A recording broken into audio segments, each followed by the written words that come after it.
Hi friends, welcome to our channel. నిన్ననైతే మేము కల్కి సినిమాకి అయినాం ఫ్రెండ్స్. ఏదో అనుకున్నాం కానీ ఏదో ఉంది. కల్కి సినిమా చూడడం ఒక అద్భుతం. మన ప్రభాస్ యాక్టింగ్ అందులో కానీ వేరే లెవెల్లో ఉంది. ఇంతవరకు ప్రభాస్ సినిమాలు ఎన్నో చూశాను కానీ ఈ సినిమాలో యాక్టింగ్ అయితే ఇరగదీశాడనే చెప్పుకోవచ్చు. అతని కెరియర్లో ఇది ఒక బిగ్గెస్ట్ హిట్ అని చెప్పచ్చు. అలాగే మన బిగ్ బి అమితాబ్ బచ్చన్ గారు అయితే తన నటనతో మళ్ళొకసారి ఇండియా లెవెల్లో అందరినీ ఆకట్టుకున్నాడని చెప్పొచ్చు. అశ్వత్థామ క్యారెక్టర్ మన అమితాబ్ బచ్చన్ కాకుండా ఇంకెవ్వరు చేయలేరు ఫ్రెండ్స్. అలాగే మరి మన లోకనాయకుడు కమల్ హాసన్ అయితే అతని క్యారెక్టరైజేషన్ వచ్చేసి ఈ సినిమాలో చాలా తక్కువనే ఉంది కానీ ఉన్నంతసేపు అయితే ఇచ్చి పడేశాడు ఫ్రెండ్స్. మన కమల్ హాసన్ గారు అయితే ఇప్పటివరకు 230 సినిమాల్లో యాక్ట్ చేశాడు. అతని కెరియర్లో అతను చేయని క్యారెక్టర్ అనేది లేదు. కానీ ఈ సినిమాల్లో అతని కెరియర్లో ఇంతవరకు చేయని క్యారెక్టర్ అయితే చేశాడు. ఈ సినిమాలో మన కమల్ హాసన్ గారు అయితే చాలా బాగా నటించాడని చెప్పచ్చు. ఇక ఈ సినిమా విషయానికి వచ్చినట్లయితే మన చివరి నగరమైన కాశీలో స్టార్ట్ అవుతుంది. అలాగే ఈ సినిమా మన అమితాబ్ బచ్చన్ మహాభారతం నాటి కథతో స్టార్ట్ అవుతుంది. అలాగే ఈ సినిమాలో మన సుప్రీం యష్కిన్తో పాటు శంబాలా అలాగే కాంప్లెక్స్ అనే వేరువేరు ప్రపంచాలు ఉంటాయి. ఈ సినిమాని ఒకే ప్రపంచంలో కాకుండా వేరువేరు ప్రపంచాలలో చూపెట్టినట్టు మనకు అనిపిస్తుంది. ఇక మన డైరెక్టర్ నాగార్జున విషయానికి వచ్చినట్లయితే అతడు తీసింది 3 చిత్రాలు మాత్రమే. ఈ 3వ చిత్రంతోనే all India level blockbuster కొట్టాడు. ఇది ఒక సినిమాటిక్ యూనివర్స్ అని మనకు చెప్పాడు. ఈ సినిమాటిక్ యూనివర్స్లో మరిన్ని ఎన్నో గొప్ప గొప్ప చిత్రాలు రానున్నాయని అర్థమవుతుంది. ఈ సినిమాలో మనం ఊహించిన దానికన్నా చాలా గొప్పగా తీశారు. ఈ సినిమాలో చాలా స్టార్ కాస్ట్ అయితే నటించారు. ఇక ఈ సినిమా చూస్తున్నంతసేపు అయితే సీట్లో కూర్చోలేకపోయినాం ఫ్రెండ్స్. ఆ సినిమాకు మన నాగార్జున గారు ఇచ్చే ఎలివేషన్స్ కానీ మన ప్రభాస్ గారి సీన్స్ కానీ అమితాబ్ గారికి ఉన్న ప్రభాస్ గారి మధ్యలో ఫైట్ సీక్వెన్సెస్ కానీ చాలా అద్భుతంగా ఉన్నాయి. అలాగే మన దీపికా పడుకునే గారి క్యారెక్టరైజేషన్ అయితే చాలా కొత్తగా ఉంది. తన ఒక ప్రెగ్నెన్సీ లేడీతో తన కనపోయే బిడ్డ మన కల్కి అని ఈ సినిమానైతే చాలా అద్భుతంగానే చూపెట్టారు ఫ్రెండ్స్. ఇక ఈ సినిమా ఇంటర్వెల్ సీన్ చూసినట్లయితే మనం థియేటర్లో నిల్చొని స్టాండింగ్ ఓవేషన్ ఇవ్వాల్సిందే, ఆ లెవెల్లో ఉంది. ఇక ఇంటర్వెల్ తర్వాత సినిమా కొంచెం స్లోగా స్టార్ట్ అవుతుంది. స్లోగా స్టార్ట్ అయ్యి మనకు శంబాలా అంటే ఏంది, శంబాలాలో ప్రజలు ఎలా ఉంటారు అనేది చూపెడతారు. ఇక ఈ మధ్యలోనే కొన్ని మహాభారతం సీక్వెన్సెస్ కానీ అలాగే మన సుప్రీం ఏష్ని సీక్వెన్సెస్ చూపెడుతూ ఉంటారు.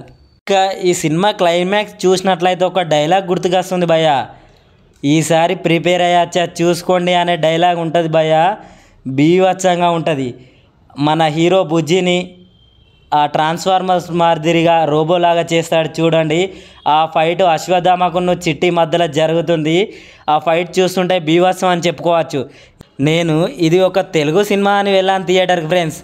కానీ ఆ సినిమా చూస్తున్నంతసేపు మన తెలుగు సినిమాని మర్చిపోయి ఇది ఒక ఇంటర్నేషనల్ యూనివర్సల్ ఫిలిం మాదిరిగా ఒక హాలీవుడ్ టచ్ చేసే జోనర్ మాదిరిగా ఉంది ఫ్రెండ్స్.